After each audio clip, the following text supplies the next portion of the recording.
Bem-vindos ao Grupo Marcos, eu sou Carlos Luiz, você está no programa Nova Geração 163, né? Retomando o nosso estudo, a nossa série de estudos de O Livro dos Espíritos. Hoje vamos continuar. Estamos, para quem está chegando agora, para quem quer se situar na segunda parte de O Livro dos Espíritos, em particular no capítulo 6, especificamente vamos conversar sobre as percepções, sensações e sofrimento dos espíritos. Hoje a gente vai falar um pouco mais das percepções. Bem, eu quero mandar um abraço hoje especial para os nossos amigos ouvintes da Rússia, né? A gente fica muito feliz em ver o interesse, né, de diversas pessoas na Rússia e que estão sempre acompanhando o nosso trabalho. Mandem e-mails, mandem notícias, compartilhem um pouco, né, de como está chegando aí o programa, como é que vocês estão entendendo. Vamos manter sempre contato. A outra coisa que eu quero falar, só mais esse aviso, nós colocamos agora no nosso blog um sistema, né, que o blog agora está permitindo, de avaliação. Por favor, avaliem. É muito importante para a gente. Os comentários também são essenciais, mas às vezes a pessoa não quer, não pode escrever, não tem tempo. Então, se não dá para escrever, só clica lá, né, na avaliação. Eu acho que a avaliação não identifica. Se você quiser se identificar, tem que ser pelo comentário. Nós não vamos saber quem é você pela avaliação, mas é ainda assim uma participação extremamente valiosa para nós. Então, por favor, nos ajudem, avaliem. A forma que a gente tem também é mais uma forma de diálogo que a gente quer estabelecer com vocês. Sem mais delongas, vamos agora para o que interessa, Livro dos Espíritos, uma obra extraordinária. Vamos agora destacar mais um aspecto dessa obra. Fica o apelo, desafio, sugestão para quem estuda ou gosta de estudar história, em particular a história das ciências. Porque o que Kardec vai fazer aqui é algo assustador. É algo que eu acho que para a maioria de nós passa batido. A gente não percebe. Vamos lá, presta atenção. Eu vou ler duas questões para poder explicar o que eu estou, né, anunciando aqui. Não vamos esquecer que nós estamos aí sob a égide do capítulo 6, né? Espíritos errantes, né? Como é que é essa coisa da vida espiritual.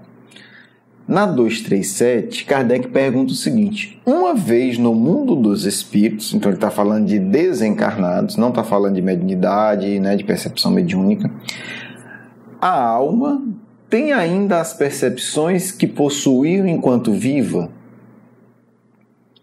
Pergunta interessante. Quer dizer, quando eu desencarnar, quando eu olhar para as coisas, eu vou ver da mesma forma que eu vejo?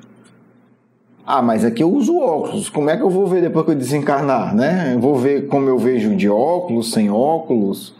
É muito interessante isso, gente. A gente às vezes não se dá conta como é curiosa essa questão.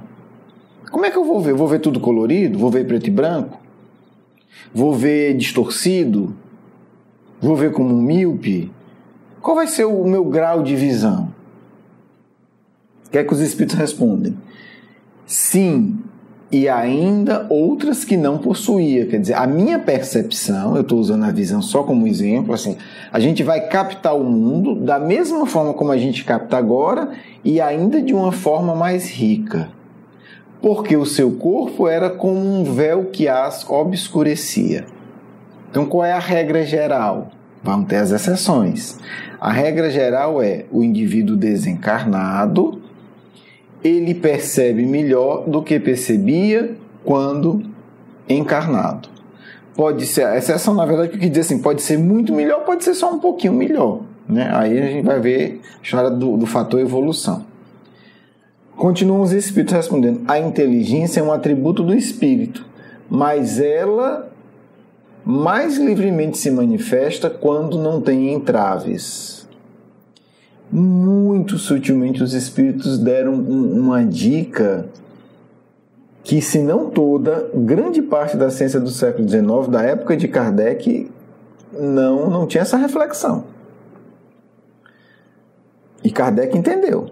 né? Eles levantaram a bola e Kardec chutou. Olha aqui o chute, 3, 2, 8. As percepções e os conhecimentos dos espíritos são ilimitados? Numa palavra, eles sabem tudo? Kardec entendeu e avançou na pergunta. Vou explicar que eu sei que está confuso. Vamos lá. O que os espíritos fazem na 237 não é apenas dizer sim. Eles percebem muito mais. Porque o corpo físico obscurece a percepção do perispírito. Só que eles lançam uma outra palavra, inteligência. O que eles estão dizendo educadamente? Percepção está diretamente ligado com inteligência. Isso aqui toca dezenas de ramos de estudo. Dezenas. Desde a psicologia, né? A Gestalt, que é uma área da psicologia, ela vai se desenvolver também com influência, além do Zen budismo e tal, da filosofia da Gestalt, filosofia da percepção. Mas a gente pode entender como é que a inteligência se forma ao longo do processo evolutivo a partir da percepção. Né? Vamos dar um exemplo aqui didático. Existem animais que são cegos, eles não têm visão. Imagine que se todos os seres humanos não tivessem visão, alteraria ou não o desenvolvimento da nossa inteligência? Né? Imagine que a nossa visão fosse 10 vezes o que é hoje. Ou 100 vezes, ou 1000 vezes. Imagine que se nós pudéssemos nos concentrar e ver um micróbio, e ver uma bactéria, mudaria ou não mudaria o desenvolvimento da nossa inteligência? Imagine que a gente pudesse olhar para o céu, se concentrar e ver um planeta que está circulando uma determinada estrela e ver como é que está se desenvolvendo a vida ali. O espírito superior faz isso brincando. Isso não tem novidade nenhuma para ele. Né? Novidade nenhuma. Às vezes o espírito pode estar aqui agora e ele se concentra num outro planeta e ele vê o que é que está acontecendo lá. Novidade zero. Alguns encarnados conseguem ter uma percepção bem mais dilatada. Né? Há o famoso exemplo que envolve o famoso e grandioso filósofo Kant, de um indivíduo que estava do lado dele, o Emanuel Swedenborg, estavam num jantar, e ele simplesmente diz: olhe, a casa da minha vizinha está pegando fogo. Ele estava a dezenas de quilômetros da casa dele, e descreveu tudo. É um incêndio assim, assim, assim, as pessoas estão agindo assim, assim, e depois foi comprovado. Feito encarnado. Então imagine um espírito desencarnado evoluído. Então, o que os espíritos estão tocando aqui é que a nossa capacidade de perceber altera o desenvolvimento da nossa inteligência. Altera o nosso acesso ao conhecimento. Por isso que hoje nós estamos numa situação limite. Porque se a gente não se elevar, a nossa percepção vai meio que estacionar. E a gente não vai dar conta de resolver os nossos problemas objetivos do mundo. Precisa ampliar a nossa percepção em vários sentidos. A gente vai falar de vários aspectos da percepção. Mas a solução dos nossos problemas objetivos só vai se dar com a ampliação da nossa percepção de espíritos encarnados. Então, nós não estamos falando de algo teórico, distante da realidade, abstrato, não. Vamos lá, então, aqui. Kardec vai puxar para o outro lado. Mas, então, o que Kardec está perguntando? Os espíritos percebem mais quando desencarnam. Então, eles sabem de tudo? O que Kardec está perguntando é isso. Já que eles percebem muito mais, eles sabem de tudo? Essa é a pergunta de Kardec. Então, olha a delicadeza como Kardec vai desenvolvendo as perguntas. A gente lê e acha que não, é pergunta uma atrás da outra, como se fosse uma conversa informal. Não. É uma conversa de gênios. Então, vamos com calma. Já que você está me dizendo assim, então, eles sabem tudo? E é uma questão filosófica profunda, mas é uma questão também muito, muito prática, na mediúnica. Né? O sujeito é doidinho, não conhece mediunidade, acha que o espírito sabe tudo. Não, o espírito não sabe tudo, mesmo espírito evoluído não sabe tudo. Existem graus. Ah, mas é um bom espírito. Sim, é um seu espírito amigo, é um pai que foi excelente, é um espírito bondoso. Não quer dizer que ele saiba de tudo. Não quer dizer que ele possa dar boa orientação em relação a tudo. Não é assim que funciona. Vamos lá. Resposta. Quanto mais se aproximam da perfeição, mais sabem. Então, é uma escala. É uma escada. Kardec usa a palavra escala espírita. A gente pode usar escada. A lógica é a mesma. Uma escada não sabe tudo. Se são superiores, sabem muito. Saber muito não é saber tudo. Os espíritos inferiores são mais ou menos ignorantes acerca de todas as coisas. Então, cuidado. Não sabe tudo. Ah, o senhor desencarnou, foi um ótimo médico, mas não é um espírito muito evoluído. Ele sabe tudo? Não, ele sabe muito de medicina. Ele vai perceber melhor as questões médicas da área dele. Ele não vai saber tudo. Ele não vai saber lidar com outras questões. Estamos falando de percepção ainda no sentido amplo, tá certo? A 239 é outra coisa, assim, ele vai perguntar o saber mais radical de todos. Kardec não dispensava ninguém. Saber mais radical de todos. Os espíritos conhecem o princípio das coisas. Esse é o saber mais radical que a gente pode imaginar. Se tem outro, eu não consigo nem imaginar. Quer dizer, como é que realmente começou tudo? Me explica tudo. Como é que começou a química, a biologia, a gravitação, o ser humano? Como é que começou tudo? A famosa questão do princípio das coisas. Eles sabem tudo. Eu quero saber isso. É possível. De acordo com a sua elevação e sua pureza. Então, percepção tem a ver com pureza emocional. Por isso eu estava dizendo ali. Só vamos resolver alguns problemas graves da ciência, da tecnologia, do meio ambiente, quando a gente tiver um pouco de purificação emocional. Senão a gente não percebe a solução. Os espíritos inferiores não sabem sobre isso mais do que os homens. Quer dizer, quanto mais evoluído, mais o indivíduo começa a entender o princípio das coisas. Começa. Quem não é muito evoluído, quem é espírito inferior, não sabe nada mais do que nós encarnados. Gente, isso aqui é toda uma lição de percepção e de como dialogar com os espíritos. Não adianta você perguntar para um espírito: ah, mas como é que Deus criou tudo? Ele vai responder qualquer coisa, como eu, como você, como qualquer um, ele não vai saber. Aí a gente vai diferenciar o inferior honesto do inferior desonesto. Que um espírito inferior honesto, na hora que você perguntar, ele vai dizer: não sei nada, não tenho a menor ideia. O inferior desonesto vai começar com um bocado de explicação maluca. Agora vamos só para mais uma questão que é fundamental. Entenda, nós estamos falando de percepção ampla. Agora nós vamos começar a afunilar. Percepção do tempo. Os espíritos percebem o tempo como nós? Olha que coisa curiosa. Quer dizer, o que Kardec mostra que ele compreende aqui é que existe, pelo menos em tese, a possibilidade de uma percepção diferenciada do tempo. Ele está tocando, antes da proposta da física, do Einstein, no que hoje a gente chama de relatividade do tempo. Precisaríamos de pessoas que se debruçassem sobre isso, pessoas que entendem de ciência, de história, para fazer realmente um levantamento. Como é que a física percebia o tempo na época de Kardec? Percebia de forma absoluta.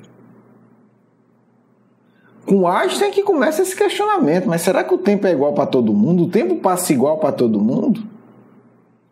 Kardec está tocando aqui, isso na questão 240. Levanta a suspeita.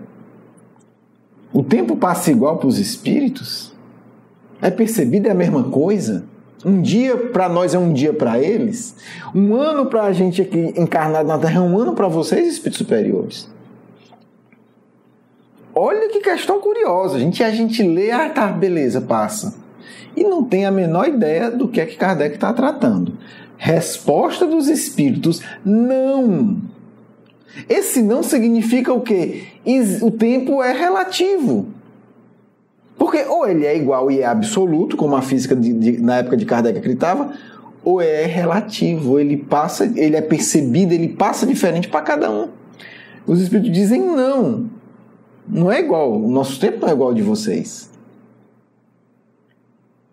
E é o que faz com que nem sempre nos compreendais. Olha que coisa curiosa. Exemplo bem prático, você está falando com alguém no Japão, na China, na Europa, aí você olha e diz, bom dia, a pessoa, mas como bom dia? Agora não é bom dia aqui. É um exemplo bem banal, mas para a gente entender como a percepção do tempo pode gerar mal entendido. Lê a resposta já para encerrar, porque essa questão aqui a gente encerra. Não, é o que faz com que nem sempre nos compreendais quando se trata de fixar datas ou épocas. Então tem muita confusão, porque você está dialogando com pessoas que percebem um tempo diferente. Tem que ter essa delicadeza, essa sofisticação intelectual. Eu estou conversando com alguém que percebe o tempo diferente. Os espíritos vivem fora do tempo. Olha que loucura. Não para quem estuda física aí, que não é minha área, mas o povo fala também isso. Os espíritos vivem fora do tempo, tal como compreendemos. Comentário de Kardec isso aqui. O transcurso do tempo para eles anula-se.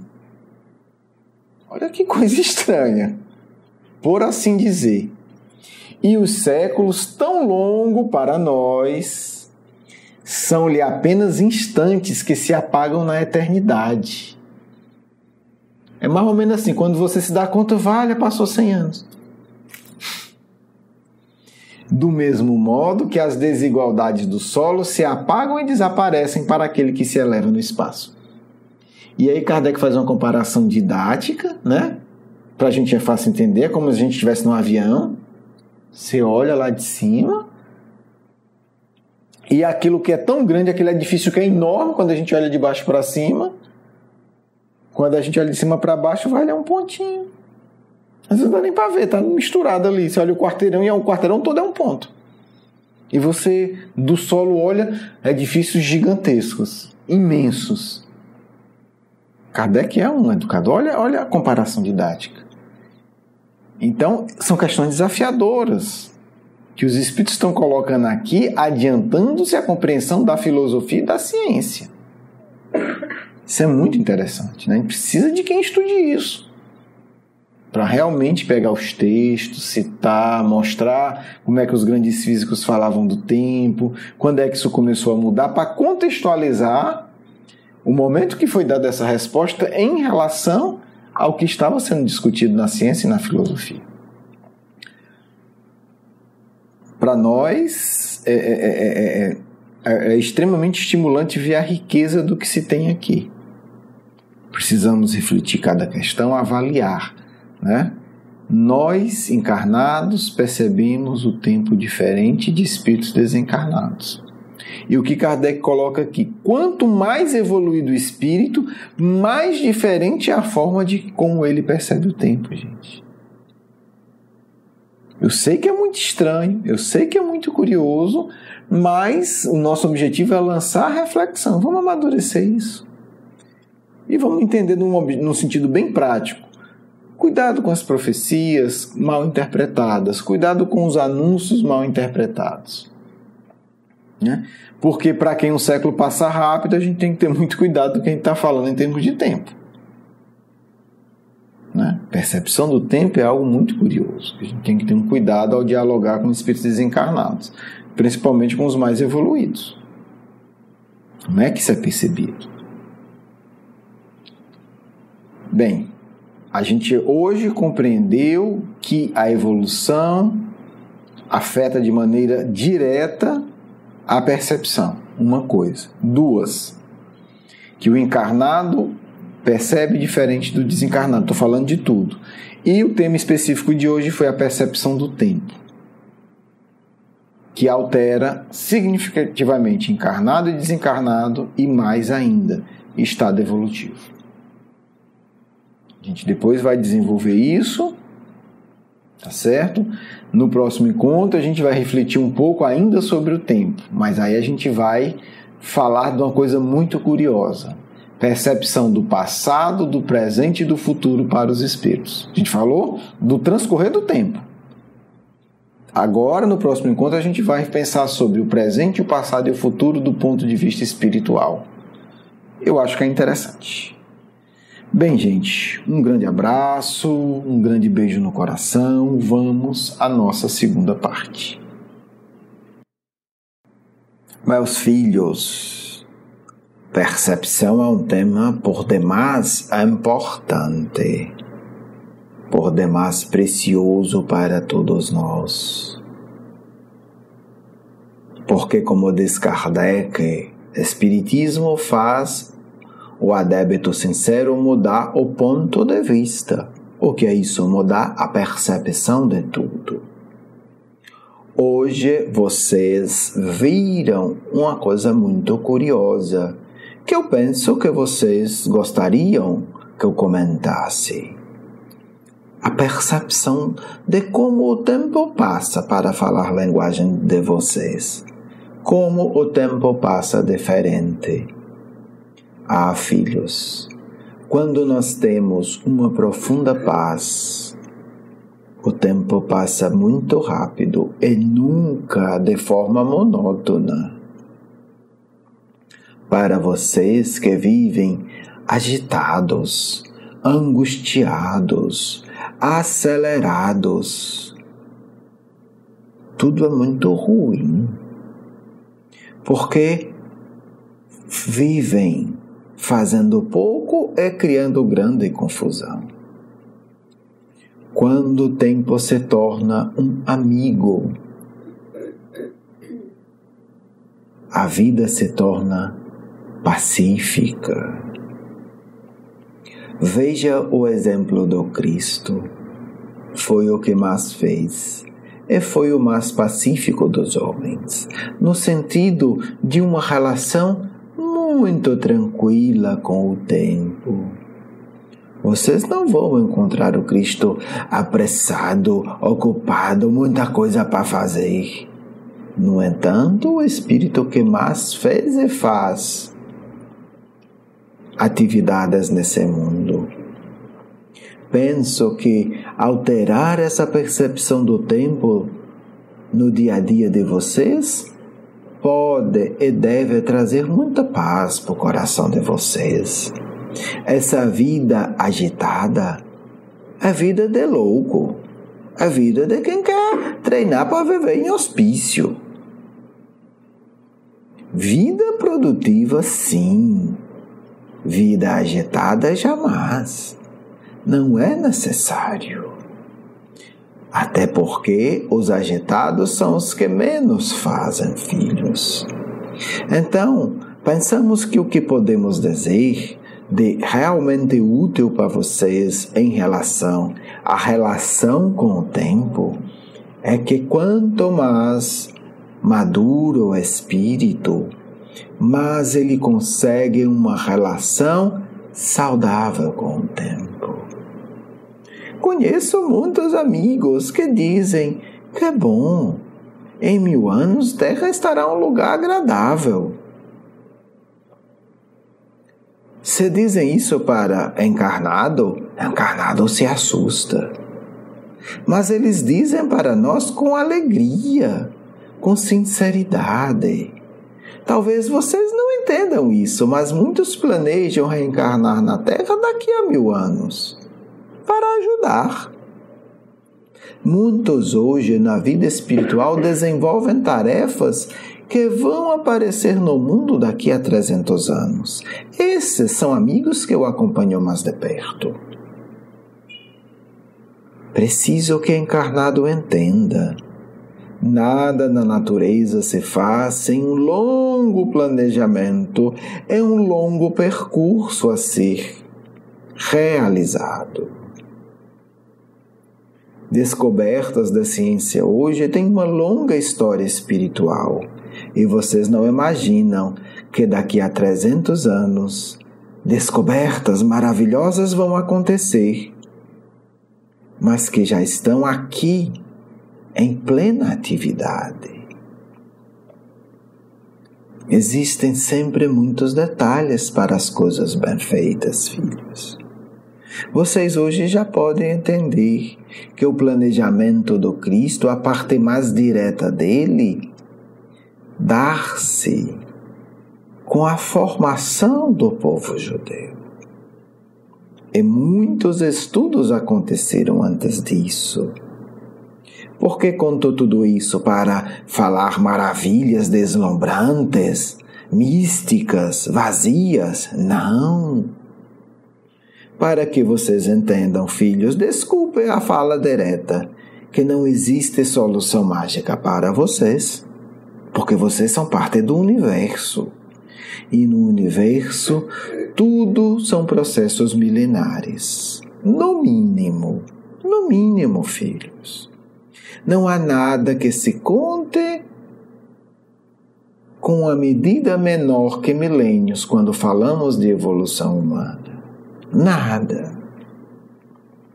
Então, isso deve trazer paz a vocês.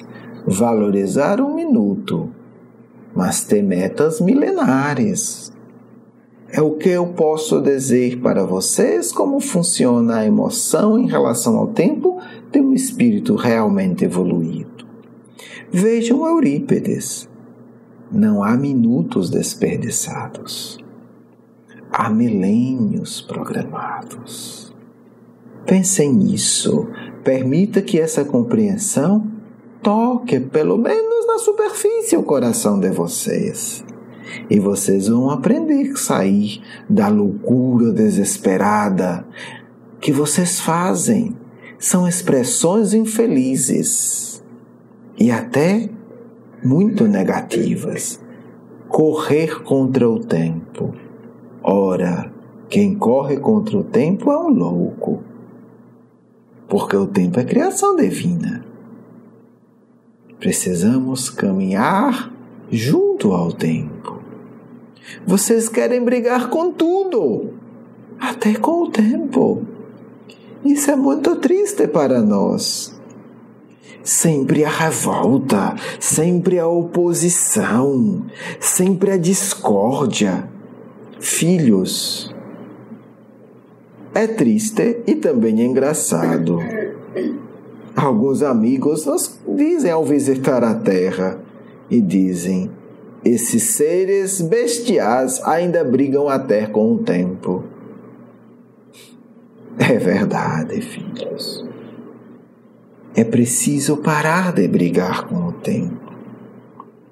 É preciso entender que o tempo é uma dádiva de Deus, que deve nunca ser desperdiçada e nunca ser vista como alguém que se opõe, como um opositor. Por isso, filho, dizemos: aproveite os minutos, almeje milênios, nunca briguem com o tempo. O tempo é um amigo nobre e silencioso que sempre está disposto a colaborar. E aquele que entende isso realiza as grandes obras que sempre requerem milênios. Muita paz do amigo espiritual de sempre. Quero agradecer o seu carinho, a sua atenção, e para conhecer mais do nosso curso Educação Espírita, um convite à juventude, do nosso programa Nova Geração e os nossos livros, por favor, visite o nosso blog grupomarcos.com.br. Você é muito bem-vindo. Um grande abraço.